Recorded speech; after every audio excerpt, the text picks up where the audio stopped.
Kerala box ഓഫീസിൽ തീയായി പടർന്നിരിക്കുന്നു Ravanaprabhu. Ravanan effect എന്ന് തന്നെ നമുക്ക് പറയാം. മോഹൻലാലിൻ്റെതായി 5 റിലീസുകളാണ് നമ്മൾ ഏറ്റവും കൗതുകത്തോടെ ഉറ്റുനോക്കുന്നത്. അതിൽ തന്നെ 2ാം പൊസിഷനിലാണ് സിനിമ ഇന്ന് നിൽക്കുന്നത്. ദേവദൂതൻ 4Kയിലെത്തിയപ്പോൾ 30 ലക്ഷം രൂപയോളമായിരുന്നു ആദ്യ ദിനത്തിൽ നേടാൻ കഴിഞ്ഞത്. ഛോട്ടാ മുംബൈക്ക് 37 ലക്ഷവും മണിച്ചിത്രത്താഴ് മലയാളികളുടെ എവർഗ്രീൻ സിനിമയ്ക്ക് 50 ലക്ഷം രൂപ നേടാൻ കഴിഞ്ഞുവെങ്കിൽ സ്ഫടികം നേടിയത് 88 ലക്ഷം രൂപയോളമാണ്.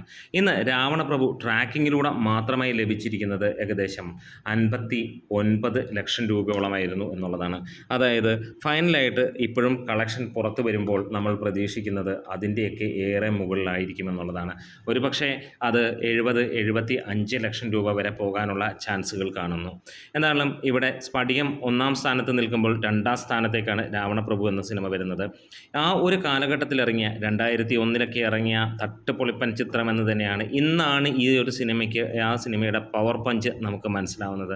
അത്രത്തോളം അടിപൊളി പടം എന്ന് തന്നെയാണ് പറയുന്നത്. ഇതിനകത്തിൽ എടുത്തു പറയേണ്ടത് മോഹൻലാൽ ഫാൻസിൻ്റെ ആർമാദമാണ്. അതുമാത്രമല്ല അവരുടെ ഒരുമ കൂടിയാണ്. പല തിയേറ്ററുകളിലും അതിഗംഭീരമായിട്ടുള്ള ആഘോഷങ്ങൾ അവരൊരുക്കിയപ്പോൾ ഒരു കാര്യം ഉറപ്പിക്കുകയാണ്, വേറെ ഒരു നടനും ഇത്ര ഗംഭീര ഫാൻസ് ഇല്ല എന്നുള്ളത്. അത് വെറുതെ പറയുന്ന വാക്കുമല്ല. കാരണം എല്ലാ നടന്മാർക്കും ഫാൻസ് ഉണ്ട്.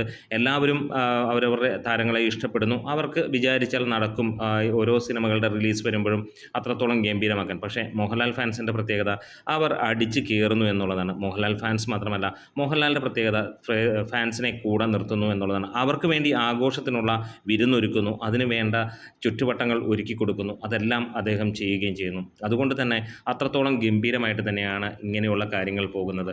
ഒരുപക്ഷെ വേണമെങ്കിൽ എന്തിന് ഇങ്ങനെ ഒരു റിലീസ് എന്നുള്ള രീതിയിൽ അദ്ദേഹത്തിന് ചിന്തിക്കാം. പക്ഷേ അങ്ങനെയല്ല. ആരൊക്കെയാണോ ഇത് ഇഷ്ടപ്പെടുന്നത് ആ ഇഷ്ടപ്പെടുന്നവരുടെ കൂടെ നിൽക്കുന്നു എന്നുള്ളത് തന്നെയാണ് അതിനകത്തിലെ ഏറ്റവും രസകരമായ കാര്യം.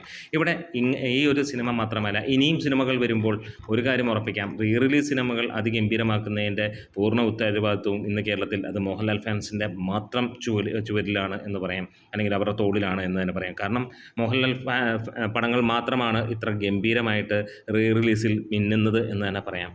എന്താണെങ്കിലും ഇവിടെ രാവണപ്രഭു വീണ്ടും തരംഗം സൃഷ്ടിക്കുകയാണ്. ഇനി വരുന്ന ശനി ഞായർ ദിനങ്ങളിലും സിനിമ ഗംഭീരമാകുമെന്നുള്ളതിന് യാതൊരു സംശയവുമില്ല.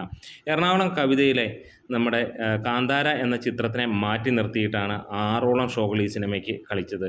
ഏകദേശം 1200-നടുത്തുള്ള ആളുകൾ വെച്ച് ഏകദേശം 8000-നടുത്തുള്ള അല്ലെങ്കിൽ 7000-ന് മുകളിലുള്ള ആളുകളാണ് നിറഞ്ഞു കവിയുന്ന ആ തിയേറ്ററിൽ ആദ്യ ദിനം സിനിമ കണ്ടിറങ്ങിയത്. ആദ്യ 2 ദിനം അല്ലെങ്കിൽ 9-ാം തീയതി ആദ്യത്തെ ഫാൻ ഷോയിൽ കൂടി കഴിയുമ്പോൾ നമുക്ക് ഏകദേശം 8000-ത്തോളം ജനങ്ങൾ കണ്ടുവെന്ന് തന്നെ പറയാം. അത്ര ഞെട്ടിക്കുന്ന തരത്തിലുള്ള, ഒന്നാലോചിച്ച് നോക്കുക, മണിക്കൂറിൽ വിറ്റുപോയത് 1700ഓളം ടിക്കറ്റുകൾ ആദ്യ ദിനത്തിൽ.